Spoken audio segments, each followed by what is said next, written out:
In this section, I want to discuss in-band interference spectrum feature of Triumph ES. First, the background.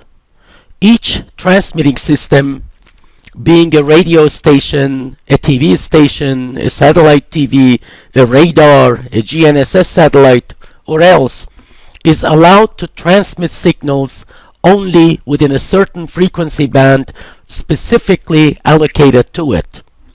It is illegal to transmit in a band without authorization. This slide shows part of the US frequency spectrum allocations to different transmitting systems. Each country has a similar spectrum allocation chart. To receive signals from each of these systems, you need to have its specific receiver.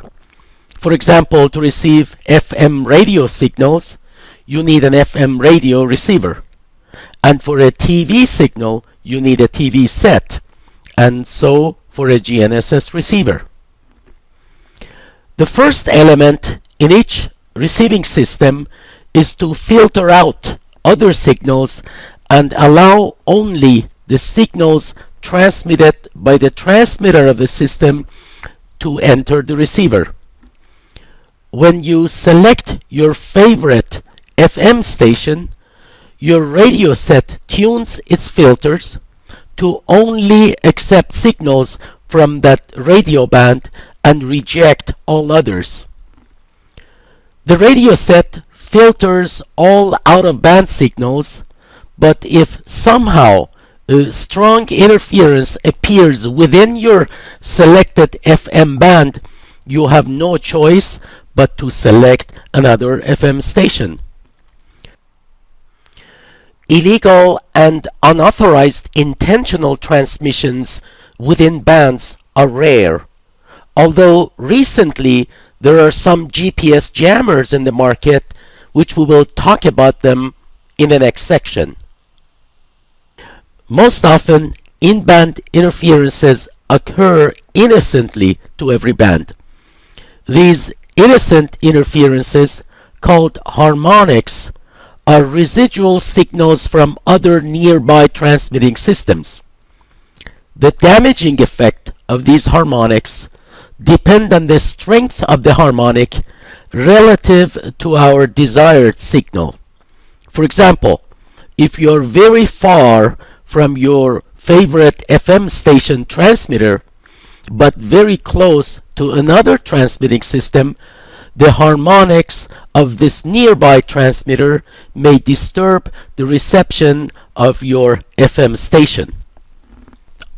Now let us focus on GPS. Comparing to an FM radio station, GPS is much more vulnerable to interferences within its band for two reasons. The first reason is that GPS satellites are 20,000 kilometers away, while the offending harmonics could be very close to your GPS receiver. The second reason is that GPS band is much wider, and chances are much higher for a harmonic to fall within its band. FM radio stations are about 15 kilohertz wide, while each of the three GPS band is about 20 megahertz wide, over 1,000 times wider. And there are three of them. Include GLONASS, there are 5 of them, and then add Galileo, SBAS, QZSS, and others.